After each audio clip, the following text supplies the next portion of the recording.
Bumigay ang bahagi ng reservoir wall sa China kasunod ng malakas na ulan. Sa video, makikita ang tuloy-tuloy na daloy ng kulay putik na tubig pababa.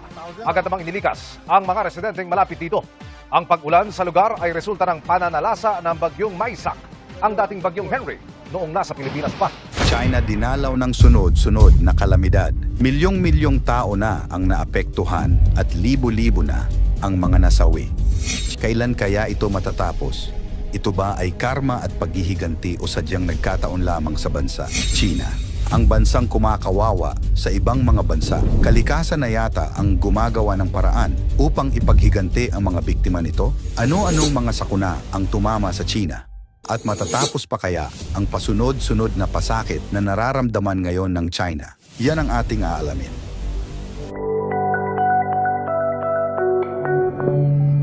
Number 1, dam failure. Halos 6,000 katao ang napilitang mag-evacuate sa probinsya ng Hunan noong July 6. News agency na Xinhua noong Biyernes ng hapon nagkaroon ng problema sa Dongting Lake. Ang lawa na ito ay tinaguriang ikalawa sa pinakamalaking freshwater lake ng China. Ang rupture sa lawa ay may lawak na 226 meter, 740 feet, na nagtulak sa mga autoridad para ilikas ang nasa 5,700 na residente. Dahil sa pangyayari, mabilis na kumalat ang balita at mabilis na kumalat ang mga litrato at video na nagpapakita kung gaano kalala ang naging pinsala ng dam failure na ito. Makikita sa mga ito kung gaano inanod pati ang mga malalaking truck at sasakyan at pagbaha sa mga kabahayan. Umaksyon naman agad si Xi Jinping at nananawagan sa agarang pagkakaayos at pag-agap sa sitwasyon. Ayon dito, ang sitwasyong ito ay kinakailangan ng all-out rescue at relief efforts para maprotektahan ang mga tao at ang mga ari-arian nito. Ang rehiyon ng Hunan ay tirahan ng mahigit nasa kalahating milyong populasyon. Binigyan naman ng karagdagang pondo ang rehiyon ng 540 million yuan o $74 million para sa naturang relief funds. Number 2, baha. Mahigit 40 plus na ang nasawi dahil sa pagbaha at pag-landslide sa Guangdong Province. Ang pangyayaring ito ay tinaguri ang pinakamatinding pagbaha sa lugar, partikular na sa Meizhou City. Ang syudad na ito ay tahanan ng mahigit 3.8 million katao.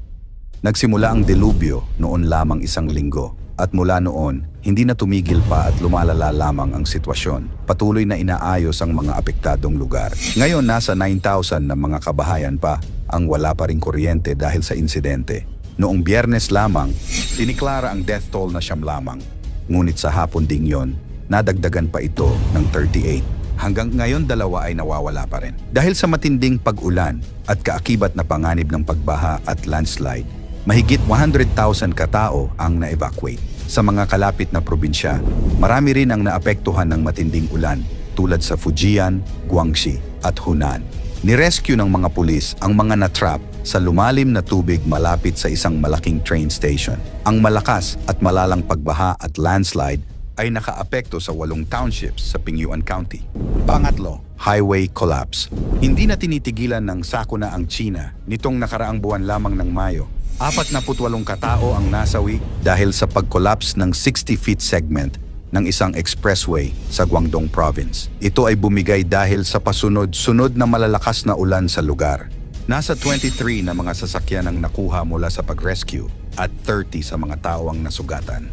Mahigit nasa 184 square meters ng highway ang naapektuhan ng ulan at na-disintegrate. Nitong buwan lamang, inilabas ng China Meteorological Administration ang taunang Blue Book. Ito ay tungkol sa kalagayan ng pagbabago ng klima sa bansa.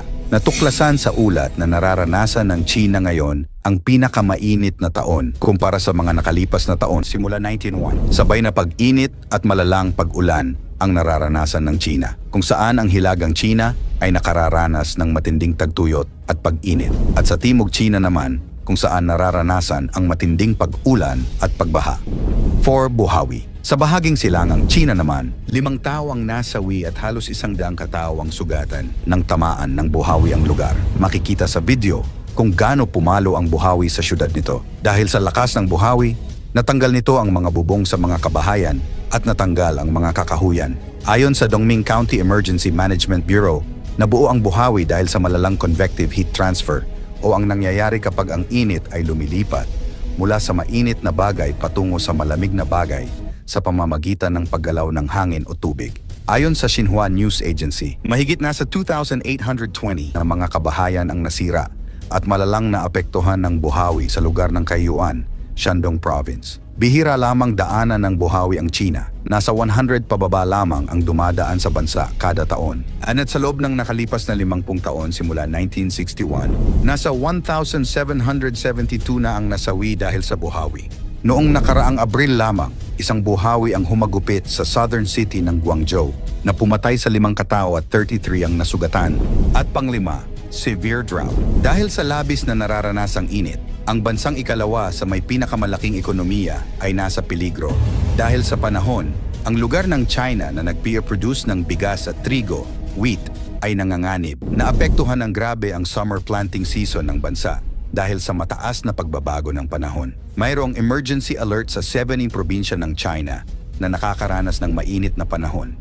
Kasali dito ang mga major agricultural regions na Henan at Shandong. Ayon kay Yang Wentao, isa sa opisyal ng probinsya, ang Henan ay ang China's top wheat producing region. Halos 1/4 ng total output ng China ay nagmumula dito.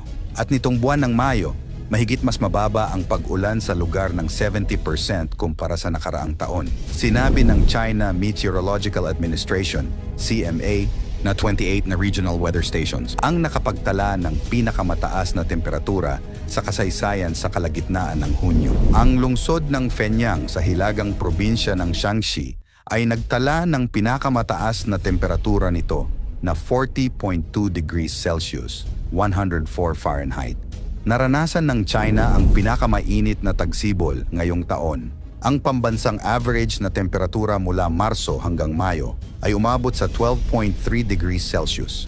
Ang pinakamataas mula noong nagsimula ang pagtatala noong 1961 ayon sa National Climate Center. 12 pambansang meteorological stations ang nagtala ng mga temperatura na umabot o lumampas sa mga record. Noong nakaraang taon, ito ang pinakamainit na taon sa kasaysayan ng bansa. Sa sunod-sunod na kamalasan na bumibisita sa China, kailan kaya ito matatapos?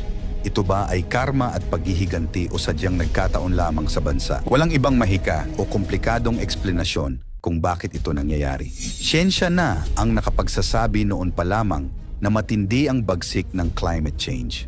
Ang sunod-sunod na dilubyong ito ay ganti lamang ng kalikasan sa bansang may pinakamalaking ambag sa pagkasira ng mundo. Sa iyong palagay, ano na lamang kaya ang kahihinatnan ng China kung ang sunod-sunod na dilubyong ito ay hindi na tumigil pa? Ikomento mo naman ito sa ibaba. Huwag kalimutang mag-like at share ng video. Hanggang sa muli, salamat at God bless.